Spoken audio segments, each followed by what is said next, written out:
За зуны сайхан өдрийн мэндийг хүргэе. Тэгээ энэ удаагийн маань подкастын ээлжил дугаар эхэлж байна. Тэгээд өнөөдрийнхөө зочноор мөхцөг найзаагаа урьлаа. Тэгээд өөрийгөө танилцуулаад хоёлаа ярилцлага эхлүүлээ. Сайн байцгаана уу? Намайг мөхцөг гэдэг хасуу мандал эмнэлгийн эмчээр одоо 15 жил ажиллаж байна. За тэгээд 3 хүүхэдтэйгээ нөхөртөөгөө хамт амьдардаг. За өсвөр насны 2 хүүхэдтэй болсон байна одоо. За тэгээд өөр бусад бас нилээдгүй олон үйл ажиллагааг өөрийнхөө хүсэл зорилгоор хийгээд явж байгаа миний хувьд бол. Би одоо өнөөдрийнхөө зочноор өөрийгөө нь яагаад онцолж одоо урьсан бэ гэхлээр нийгмийн одоо өөрөө бол эмч хүн те. Тэгтэл нийгмийн салбар руу маш олон ажлыг санаачлан хийж гин. Тэгээ энэ одоо зүйлүүдээ ажлуудаа бас биднэрт танилцуулаад яриул.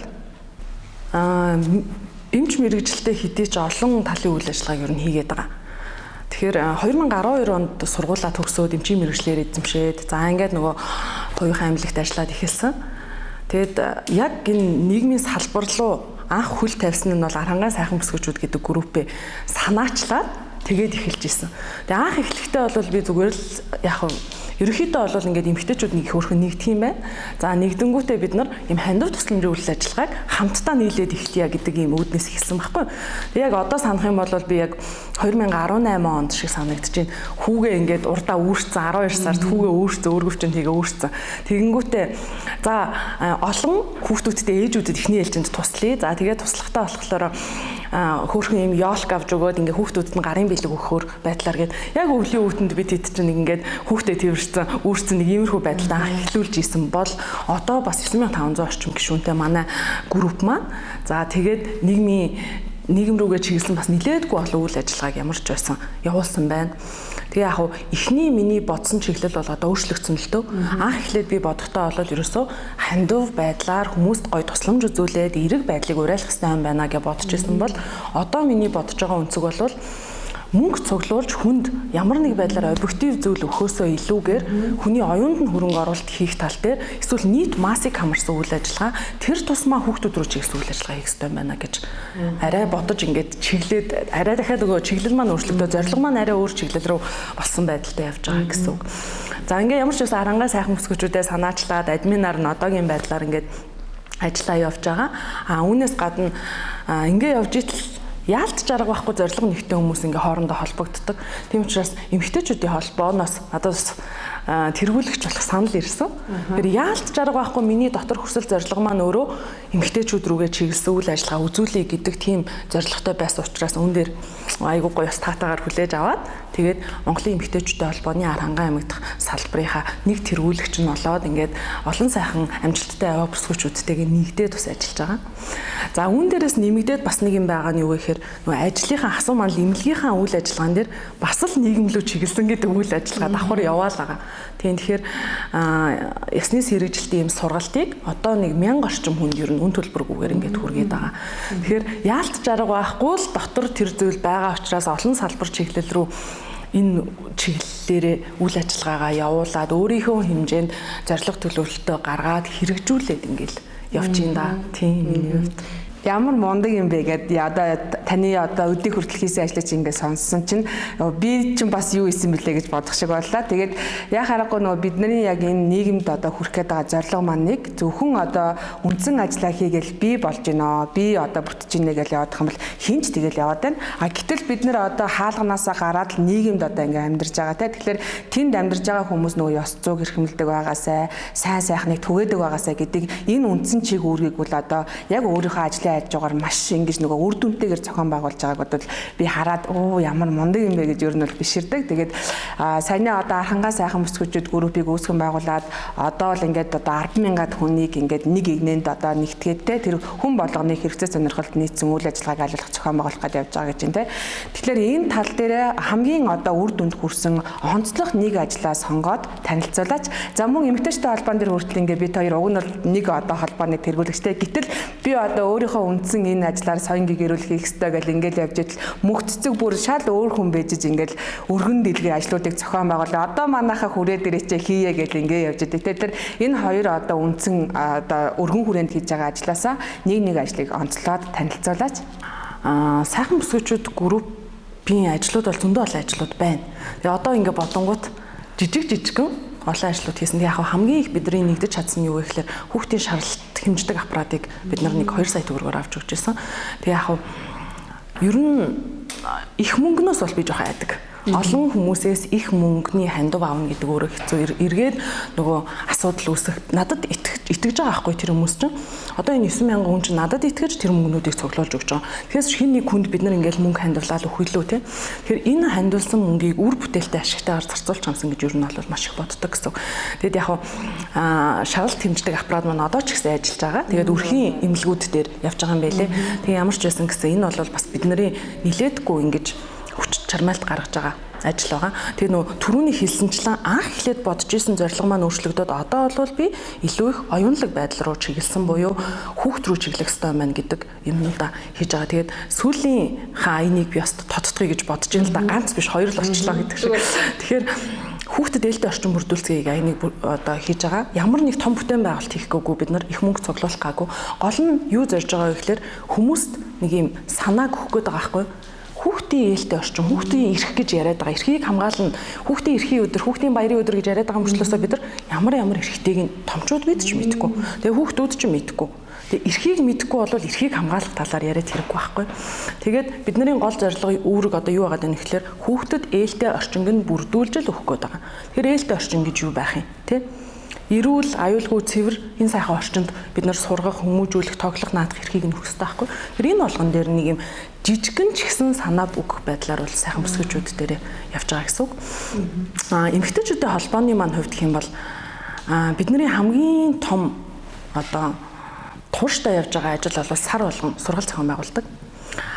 Сургалтаа зохион байгуулахдаа аль болох өөр одоо сэдвүүдийг тодтогч авахыг хичээдэг. Эмэгтэйчүүдэд маань илүү их чухал гэж бодсон. Гэхдээ бид нар ихэнхдээ маш бүтээлч байдлаар хийдэг нь их давуу талтай гэж хардаг. Дээрээс нь нэмэгдээд төлбөртэй байдаг. Тэр төлбөр нь ашигын төлөөх биш, тухайн хүнд өөртөө нь зориулагддаг гэдгээрээ давуу талтай. Тэгээд яагаад ингэж хүмүүс төлбөртэй юм хийгээд байгаа юм бэ гэж зарим тохиолдолд бас ярьдаг байхгүй. Тэрний гол асуудал нь юу вэ гэхээр үн мөнгө төлж байгаа болгондоо хүн өөрөө үн цэнтэй ханддаг. Тийм учраас тэнд нэг суугаад 2 цаг суугаад ярихдаа уулзахдаа ярилцлага хийхдээ тэр цаг хугацааг зарцуулахдаа үн цэнтэйгээр зарцуулаад үн цэнтэйгээр тэр мэдээллийг хүлээж аваад амьдралдаа хэрэгжүүлнэ гэж ойлгодог гэж л бид нэр ер нь боддог шүү дээ. Тэгэхээр бидний хийж байгаа үйл явдлуудаас бол хамгийн чухал гэж надад санагдсан нь энэ бусад хүмүүст бол өөрөөр бас гой чухал зүйлөө хийсэн зүйлүүд зөндөө байгаа гэж итгэж байгаа. Тийм. За яг тэглгүй ах нөгөө хүний оюунд хөрөнгө оруулж тэр оюунд нь нөгөө нэг зөв мэдлэгийг өгөөд тэгээд тэр хүндээ нөгөө тархиндаа боловсруулалт хийгээд буцаад нөгөө үйлдэл нь үгэнтэй нийгэмд үзүүлж байгаа хандлага нь зөв байхын тулд бид нар яхааргүй энэ соёнгийн гэрлийн ажлыг хийх ёстой. Тэгээд энэ дээр хувь нэмрээ оруулж бид нартай хамтран бас нийгмийн төлөө зүтгэж байгаад маш их баяртай байна та нартай. За тэгээд ер нь бол бид нар ингээд амжилт гэдэг үгийг ингээд харахлаараа одоо хүн болго харилцан адилгүй ингэж хүлээж авдаг, шалгуур нь ч өөр байдаг. Тэгэхээр одоо би бол хувьдаа мөх цэцгийг яг энэ залуу үеийнхаа төлөөлөл донд бол амжилттай яваа ийм эмэгтэй гэж харж байгаа. Тэгэхээр амжилтыг юу гэж боддог вэ? Тэр амжилтыг одоо шалгуур үзүүлэлт дээр нь дүгнээд үзэх юм бол юу гэж ойлгодог юм. Тэгээд өөрийнхөө амжилтын хэдэн хувьд нь хүрсэн байна? Баярлалаа. Хамгийн түрүүлээд амжилттай явж байгаа гэдэг үгийг бусад хүнээс сонсно гэдэг чинь өөрөө бас айгүй гоё мэдрэмж шүү дээ. Хүн болгон өөрөөр тодорхойлж байгаа. Угаасаа тэр тодорхойлолт нь чинь дэлхийд даяар хаас айгүй янз бүр л байгаа бах. Тэгээд амжилттай гэхлээр хүмүүс ихэнхдээ бид нар яаж хардаг вэ гэхлээр энэ бол маш том албан тушаалтай учраас амжилттай явж байгаа. Энэ хязгааргүй их баян учраас амжилттай явж байгаа гэд их тодорхойлдог. Тэгээд миний зүгээр үнцэг юу вэ гэхлээр амжилттай явж байгаа гэдэг бол бусдын сайн сайхны төлөө өөрийнхөө тодорхой хэмжээний одоо зүйлийг зарцуулж байгаа. За дээрэс нь нэмэгдээд бусдын амьдралд нэг ч гэсэн хэрэгтэй зүйлийг өөрчилчих юмсан гэдэг сэтэл тухайн хүнд байгаад ганц ч гэсэн зүйлийг өгч чадж байгаа энэ байдал бол амжилт гэж юу н харж байгаа. Тэгээ яг ихэнхдээ бид нар объектив байдлаар л амжилтыг хараад байгаа. За энэ гадна төрх нь юм байна, энэ гоё цэвэрхэн хувцастай юм байна, ийм гоё биетэй юм байна, ийм гоё албан тушаалтай юм байна гэдгээр хараад байгаа болохоос тухайн хүний тэр доторх сэтгэлгээний байдлыг бас амжилт гэж харах хэрэгтэй гэж би бол харж байгаа. Тэгээ дээрэс нь бид нар одоо таны төгс нэг өөр, миний төгс нэг өөр заяа. Амжилттай хүнийг харахтаа бүх зүйл нь төгс төгөлдөр байхыг амжилт гэж харах гэдэг байхгүй. Гэтэл миний төгс таны төгс хоёр хизээч нэг зүйл дээр огтлцохгүй шүү дээ. Ер нь бол яг нэг зүгт байх ямар ч боломж байхгүй. Тэгэхээр угаасаа л амжилтыг өөрөө тодорхойлно. Гэхдээ би өөрөө амжилтыг яаж тодорхойлох вэ? Тэг яг хаа амжилтынхаа хэдэн хувь гэж би өөртөө хэмжиж мэдэхгүй байна. Яагаад гэвэл би бүр амар хүсэл зорилго надад байгаа. 10 жилийн дараа хэд миний хүсэл зорилго дахиад өөрчлөгдөн тий. Магадгүй би тэнд хүрсэн байж магадгүй шүү. Тэнгүүд дараагийн алхмыг хийх байхгүй. Хизээч за одоо би амжилттай хүн болцсон ингэ байли доо гэдэг тийм юм хийхгүй байхгүй. Тэгэхээр амжилтаа бол би яг хуваар тодорхойлж бол хэлж мэдэхгүй байна. Гэхдээ эхний алхам бол хийцэн. Тэ олон шаттай байдаг бол эхний шатыг бол би давцсан байгаа. Тэр давцсан нь юу гэж бодож байгаа вэ гэхээр арангаан сайхан бүсгүйчүүд эмэгтэйчүүдийн холбоогоор дамжуулаад ямар ч байсан гэсэн нийгэм рүүгээ чиглэсэн эерэг үйл ажиллагааг эхлүүлсэн байгаа. Энэ бол аюул том эхний нэг том амжилт нь бол ялч арга мөн гэдэгт одоо итгэлтэй байна. Амжилттай яваа хүн болохын тулд одоо миний цаашдын зорилго хүсэл юу байгаа вэ гэхээр хүүхэд рүү л чиглэмээр байгаа. Нэгэнт насанд хүрсэн 20-30 жил аав ээжийн гэр бүлийн төлөвшөлд одоо орцсон зарим 40-50 жил ингээд тэр үйл ажиллагаагаараа давтан явсаар байгаа тэр нь дадал болсон хүмүүсийг өөрчлөнө гэдэг бол бас хэцүү. Гэтэл бол би өөрчлөх боломжгүй гэж хизээж хэлэхгүй. Яад үл өөрчлөгддөг гэдэгт итгэдэг. Тэрний ч төлөө зорж байгаа учраас харин хүүхдүүдийг багаас нь бид нэр эерэг, сайхан, хүмүүжлтэй, харах өнцг нь өөр те нэг ийм гоё болгоод өсгөөд хүмүүжүүлчих юм бол тэр хүүхдүүд бол биднээс хэд дахин давсан тийм гоё тесрэлттэй үйл ажиллагаа хийгээд бидний эерэг дэлхийг бий болгоход хамаагүй хүчин чармаалт нь баа орно. Багаас авчраас гэж бодож байгаа байхгүй. Тийм учраас л тэгэл үнгүү би одоо ихэнхдээ бол үнгүү л үйл ажиллагаа хийдэг гэж юу нь бол өөрийгөө бодож байгаа. Яа тэгвэл сайхан бүсгүйчүүдэд ажиллаа гэдээ надад ямар нэг цалин байхгүй. Гэхдээ маш үнцэнтэй. Энэ зүйл нь өөрөө яа тэгвэл тэр мэдрэмжийг би бусдаас одоо тэр хийж байгаа үйл ажиллагаанаас авч чаддаг учраас үнцэнтэй байгаа байхгүй. Тийм болохоор амжилт гэдэг бол ер нь бусдын амьдралыг өөрчлөхт нь туслах гэдэг л тийм л үйл явц байгаа гэж боддог шүү дээ тийм. За яг ингээ нөгөө амжилт гэдэг үгэн дээр өөрөө бас миний санал нийлж байгаа зүйл тэр байна л да. Юу вэ гэхээр ямар нэгэн зүйлээр хэмжигдээд энэ бол амжилт юм а гэхээсээ илүүтэйгээр хийсэн ажилдаа өөрөө дуртай байгаа, дуртай ажилласаа өөрөө сэтгэл ханамжийг аваад тэр хүнд тусалсан, хүнд нөлөөлсөн тэр одоо зүйл нь эргээд надад би ямар гоё юм хийчихвэ гэдэг мэдрэмжийг өгөөд байгаа айгу гоё санагдчихэв. Тэгээ одоо ерөнхийдөө амжилттай яваа. За амжилтыг бол одоо бид нар харилцан яддаг тодорхойлно. Тэгээ амжилттай яваа гэж үзэж байгаа энэ хүмүүст бол мэдээж ямар нэгэн байдлаар нэг зарчим гэж байдаг. Эсвэл нэг багаас суусан төлөвшил ч юм уу гэдэг зүйл байдаг. Баггүй тэгэхээр таны хувьд одоо өдний хүртэл ингээд тууштай ажиллаад хөдөлмөрлөөд ингээд хэрч хүчтэй яваад байхад өөрт чинь нөлөөлсөн одоо ингээд төлөвшсөн тэр зан чанар зарчмуудаас хуваалцааж. За тэгэхээр угаасаа ингээд бас олон амжилтын талаар олон ном уншаад үзэнгүүт эсвэл юм нөгөө ишлэл үгнүүд энэ байдаг шүү дээ. Тиймэрхүү юмнууд уншаад үзэнгүүт тууштай байдал, тасралтгүй байдал гэдэг юмнууд бол угаасаа байдаг. Тэр нь ч гэсэн муу адил надад нөлөөлдөг. Тэгэд миний хувьд гэх юм бол багаасаа би өөрийгөө багаасаа тийм зарчимч энэ төр байгаагүй гэж бодсон байхгүй. Тэгээ би сүүлийн үед хүмүүстэй ярилцаад байгаа. Би оюутан багтаа ямар байсан, 10 жил тахтаа ямар байсан ингэ асуусан чинь ер нь бас ингээд нэг юм яг алтан дундаж хүн байсан юм шиг үлээ. Гэхдээ дунд нь өөрийгөө илэрхийлдэг байсан гэсэн. Би бол өөрийгөө тэгж бодоагүй. Би болохоор өөрийгөө за оюутан болоод ер нь эмч болоод төгсөөд за одоо мөх цэцгээ. Одоо нэг чи юм гээд нэг ирч хүчтэй зоригтойхон шиг ингэ амьдрах хэрэгтэй байна гэж өөрчлөгдсөн гэж боддог байхгүй. Гэтэл яс юм дээр тийм биш юм байлээ. Тийм. Тэгэнгүүт яаж ийнэ гэсэн чинь эмээгээс суусан за хамгийн чухал зан чанар байсан бэлээ. Би чи ер нь эмээг охин байхгүй. Тэгэнгүүт яаж ийнэ гэхээр орой хоолол нэг л аяга өгдөг. Тэр аягыг яг идээл тэгэл дахиж нэмж хоол идэхгүй байх нь шүү дээ. Хоолоо илүү гаргадаггүй бид нар. Тэр чинь нөгөө одооний ингээд нөгөө эко байдлыг минималист байдлыг хүртэл надад сургаж ирсэн байгаа байхгүй. За тэгэнгүүт орой болж байгаа орой болоод ирэнгүүт яг нь тогны мөнгө их гарах гээд байна гэдэг. Тэгэхээр би тодорхой цаг хугацаанд ажиллаа амжуулаад юугаа хийх шаардлага үүсдэг гэсэн. Хичээлээ хийх шаардлага үүсдэг. Энэ болгонч л надад ингээд зарчмыг суулгаад байсан байлээ. Хизээч хүн алга уруулахын хооронд өөрчлөгддөггүй, богино хугацаанд одоо өөрчлөгдөх боломж нь харьцангуй бага. Тэгэхээр ялт жаргал байхгүй багаас суусан зан чанарууд бол одоо миний байгаа зүйлд нөлөөлсөн. Тэгээд нөгөө нэг тоглооморч юм шиг ингээд фэйсбүүкээр зөндөөх яваадсэн шүү дээ. Чамайг унтжахад би ажиллаа хийж юм чинь тийм илүү их амжилттай энэ төр. Зарим хүмүүс энийг болохоор заавал яагаад ингээх хэвээр ингээл айхтар өрсөлдөх гээд байгаа юм шүү гэж харж иж болно. Тэр чинь би хэнийг энэ өрсөлдөх гээд байгаа ш. Би өөрийнхөө өмнөхтэй л өрсөлдөх гээд байгаа байхгүй. Амжилттай болохын тулд өөрийнхөө өмнөх мөвцгийг хаяад дараагийн төвшний шатны хүнийг бий болгох гээд байгаа л үйл явц. Тэгэхээр тасралтгүй суралцж байгаа зан чанар байна. Дээрээс нь нэмэгдээд ер нь зарчим гэдэг чинь өөрөө зарчимч байдал дээр тулгуурлаад байгаа юм чинь. Тэгэхээр тодорхой юм дээр хийнэ гэсэн үедээ хийдэг, хийхгүй гэсэн юм хийхгүй хоош нь тавьж чаддаг ч гэдэг юм уу. Тэр үгүй гэдэг үгийг хэлдэг тий хаяа. Тэр болгон бол угаасаа байх хэвээр. Дээрээс нь нэмэгдсэн миний нэг зан чанар бол шинийг эргэлхийлдэг. Хүмүүс ингээл за чи ингээд тэгэж гэд тэгэнгүүт болохоор хүмүүс за би чадахгүй үгүй болов гэд эргэлзээд болдсон шүү дээ. Тэнгүүт би болохоор за ямар ч гэсэн үзэндээ гэж дотроо боддог. Тэгээ хав тэр чин тодорхой хэмжээний өөртөө итгэл надад бас байгаа болохоор ч тэгж байгаа гэсэн. Тий. Тэгээд амжилттай яваа зан чанарыг үүсгэж байгаа гол хүчин зүйл бол өөрийгөө л таних. Өөрийгөө таниаг хүн ямар ч амжилтын талаар ярих боломж байхгүй. Тэгээд өөрийгөө таниаг хүн бол эцсийн дүнд би амжилттай байнаагаа ч мэдгүй, амжилтгүй байнаагаа ч мэдгүй болчихно. Тэгэхээр багаасаа хүүхдүүд ч гэсэн ер нь өөрсдөө таних үйл явцад бид нар ингээл явах юм бэлээ. Тийм ч учраас одоо би бас үе үе нэг тийм бүтээлч сургалт биш уулзалтууд хийдэг гэх юм уу эмэгтэйчүүдтэйгээ тэр дотроос өөрийгөө бас олж авдаг байхгүй. Би чи ийм юмд дуртай байсан байж тээ гэдэг энтрээ бас олж авдаг гэсэн үг. Тийм.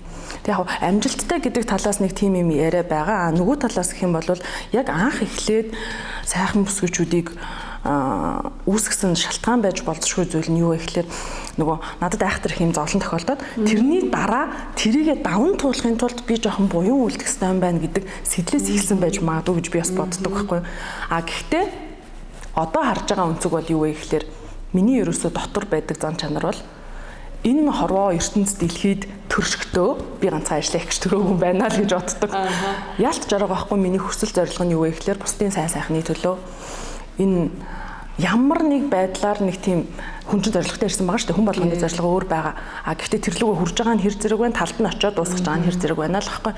Тэгэхээр миний зорилго мөрөөдөл бол би бусдын төлөө ямар нэг зүйлийг хийхээр төрсөн хүн гэдгийг бол одоо би мэдэрдэг. Ер нь бол тийм чадж байгаа үгүй л хаашаа ингэхээс шүү дээ.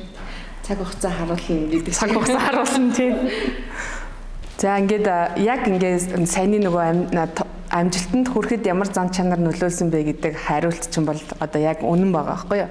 Яг тэр зүгээр ингээл те сууж байгаа хүн дээр бурхан за чиста сайн хүн болоорой ч юм уу те ямар нэгэн байдлаар юм зүгээр ирдгүү гэдэг одоо зүйл бол одоо хамгийн наацхын бидний ойлгож амьдралдаа хэрэгжүүлэх энэ одоо ойлголт байгаа байхгүй юу? Тэгэхээр чи ямар нэгэн зүйлд амжилтыг юм уу аз жаргалыг юм уу эсвэл магадгүй байдлыг хүсэж байх юм бол хөдөлмөрл өөрийгөө одоо те аль болох шаргуу байдлаар за бүр амар чаддгүй маа гэхэд нөгөө нэг удаан ч гэсэн урагшаа алах гэдэг үгийг бол ингээд одоо яг угаасаа тэр үгэн дээр ингээд нөгөө нэг ойлголтыг ингээд өгч जैन. Тэгээд би одоо ингээд бас харж байна л да.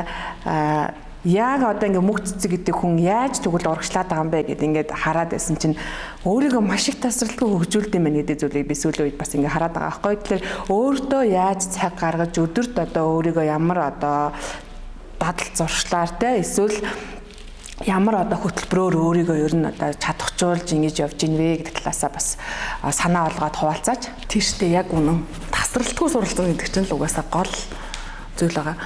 Эхний ээлжинд бол мэдээллийг соргоор авах хэрэгтэй байдаг. Тэр бол аягүй чухал. Хүмүүс ямар хаан зар байсан, ямар сургалт байсан, яагаа мэдээлээгүй ингээд хэн нэгэн хурж ирж тэр хүнийг урьж авч сургалтанд суулгадаг тийм үйл явц хаанч байхгүй.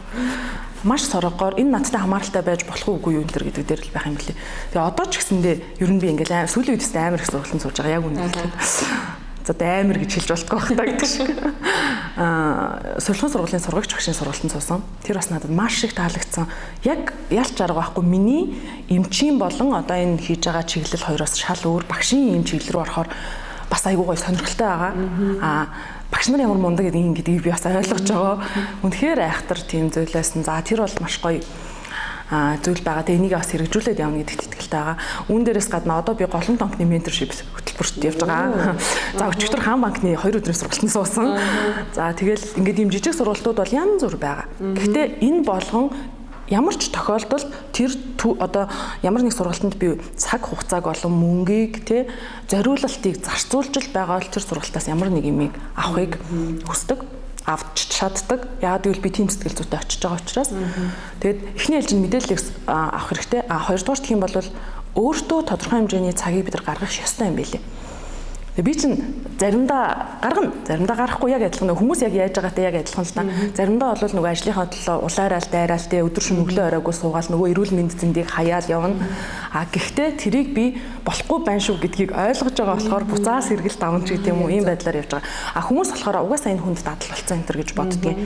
Яг үнэндээ бол тэр чинь робот биш учраас бид нар алдан онно. Гэхдээ хамгийн гол нь алдаагаа давтахгүй байх нь чухал. Алдааныхаа эсрэг яах вэ гэдгийгээ бодож л байгаа бол та бас нэг алхмаа хийцэн байна л гэсэн үг. Ер нь гэж бодож байгаа. Тийм. Тэгээд хэрвээ надад сургалт олдохгүй байвал би өөрөө ч хамаагүй сургалтаа өөрөө зохион байгуулцдаг гэх юм уу? Сонирхож байгаа зүйлээ. Надтай хамт нэгдэл бүлэг үүсгэх эмэгтэйчүүд хаана байна гэж ирж хайж агаад хийчдэг. Тэгэхээр нэгсэндээ би сургалтын хэрэгцээ ч юм уу ямар нэг юмны талаар мэдээлэл авах хэрэгцээгээ бол яаж хийж агаад хангаад байгаа л гэсэн үг юм уу? Энэ нь бас одоо энэ нэг амжилт ч гэдэг юм уу? Эсвэл бол өөртөө сэтгэл ханамжтай байдал ч гэдэг юм уу? Эсвэл гоё мэдрэмжийг авах боломжийг нь олгож өгдөг байх гэж боддог. Тийм. За яг үнэн тэгээд хүн тасралтгүй суралцж иж өдөр болгон шинийг эрэлхийлж иж нөгөө нэг илүү ирч хүчтэй, идэвхтэй амьдрд юм байна л да. Тэгээд бидний энэ одоо дунд магадгүй зарим хүмүүс юу гэж хардаг вэ гэхээр өчнөө сургалтанд суусан. Одоо би бол одоо сураад болцсон гэдэг ингэ хэлдэг байхгүй юу. Гэтэл нөгөө та хизээ суралцгаа зогсоосон байна. Яг тэр цаг үеийнхаас итэхүүдээ тэр цаг үеийнхаа мэдээлэлтэд амьдраад байгаа байхгүй. Тэгэхээр одоо яг 21-р зуунд бидний амьдарч байгаа зуунд бол аль болох шинийг сурах, бүр цаашлаад дэлхийн тэр хөгжил хаана байна уу, тэрлүү бүгдээрээ яаж очих вэ гэдэг юм нээлттэй болсон учраас яг энэ зан чанар чинь бас чиний өнөөдрийг өөрийгөө бүтээхэд хамгийн их одоо хувь нэмрээ оруулсан зан чанар ах гэж бодож байна. За тэгээд өнөөдрийн энэ подкастаараа надтай бас ингээд нэлээ ингээд дэлгэрэнгүй гойчин сэтгэлдээсээ тэгээд өөрийнхөө хийж бүтээж байгаа зүйлийг бас ингээд багтам сайхан тэ дотроосоо бүр ингээд гэрэлтээд ярьж байгаад баяртай байна. Тэгээд подкастынхаа төгсгөлд яг одоо бид нартай ингээд үйццүү тэ яг л ийм одоо нийгэмд те залуу хүмүүс өөрийнхөө байр суурийг олохоор ингээд ажиллаад хөдөлмөрлөд явж байгаа. Тэр бүх хүмүүстэй хандаад юу гэж уриалмаар байна, юу гэж хэлмээр байна. Хүн болгонд өөр өөр ингэсэн туршлага байгаа. Тэгээд залуу хүн байла, богино хугацаанд амьдарсан байла гэд тэнэг гэсэн үг биш, урт хугацаанд амьдарсан байла гэд ухаантай гэсэн үг угаасаа биш. Амьдарсан хугацаанд ямар үйл явцаар амьдарсан, ямар зүйлийг үзэж туулсан гэдгээрээ хүн тодорхой хэмжээний тэр туршлагыг авдаг, нэгдүгээрт хоёрдугаарт ухааныг авдаг гэж би ер нь боддог. Тэгэхээр залуучуудтай хэлэхэд бол бити залах байгаасаа гэж ер нь хүсэж байгаа. Нэгдүгээрт бол тийм ихэнх хүмүүс юу вэ гэхээр одоо та хэрвээ анзаарах юм бол Facebook дээрээс маш олон хүмүүс үнэгүй мөнгө тараанч гэдэг юм уу тэгэхээр л доор нь байна тэр гэвчсэн байдаг байхгүй. Хизээч тийм байдаггүй. Хизээч үнгүүгээр одоо юм олдно гэж байхгүй. Нэг удаа олдож болно тэр бол аз байдаг байхгүй. Тэгэхээр бид нар азанд найдах хэрэггүй, итгэх хэрэггүй. Бид нар бол өөрийнхөө хүч хөдөлмөрт итгэх хэрэгтэй гэж ер нь бол би бодож байгаа. Тийм учраас танд байгаа нөөц боломжоо бүрэн ашиглаач гэж би залуучуудаасаа илүү хүсмээр байна. Дасан зохицох чадвартай байх хэрэгтэй. Бид нар угаасаа нийгэм өөрчлөгдөж шүү дээ. Тэгэнгүүт нөгөө одоо манай 80-аад оныхон ч гэдэг юм уу, 70-аад оныхон ч гэдэг юм уу аль хэзээ өөрчлөгдсөн байгаа даа сте. Орчин үеийнлэг болсон байгаа байхгүй юу? Тэгэхээр бид нар орчин үетэйгээ хөл нийлүүлж алхна гэдэг бол амжилттай явахын бас нэгэн том үн цэн байдаг шүү. Бити залхуу байгаараа, хичээнгүй байгаараа, хичээл зүтгэл хэнийг ч хуурдаггүй шүү гэдэг ийм уриалгыг хэлмээр байна. За тэгээд нөгөө сайн байхад, сайхан байхад, зөв байхад нас одоо ерөөсөө хүүс ямар ч хамаагүй шүү гэдэг айгүй гоё дүгнж хэллээ. Тэгээд өнөөдөр урилгыг мань хүлээж аваад бидний одоо подкастт оролцсонд маш их баярлалаа. Тэгээд найзынхаа цаашдын ажилд нь өндөр амжилтыг хүсье, гэр бүлд нь аз жаргалыг хүсье. Улам ихийг хийж бүтээсэн одоо дараагийн 10 жилд ч юм уу бүгдээрээ хоёулаа бас дахиад ярилцах боломж олдох хаа гэж найдаж байна. За баярлалаа. Баярлалаа.